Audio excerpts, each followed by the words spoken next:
ERD has been repairing motor controls for almost 30 years, and these motor controls are used in a large variety of applications. The video shows an ERD technician testing a 50 horsepower motor control used for HVAC systems.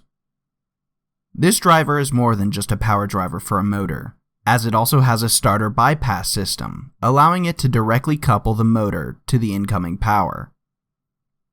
This is commonly found in large systems and allows for the driver to be maintained while the motor is still engaged.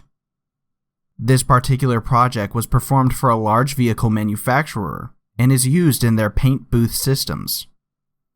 Both the output and bypass systems of the driver had major faults and were in need of repair, so we fully rebuilt the entire unit.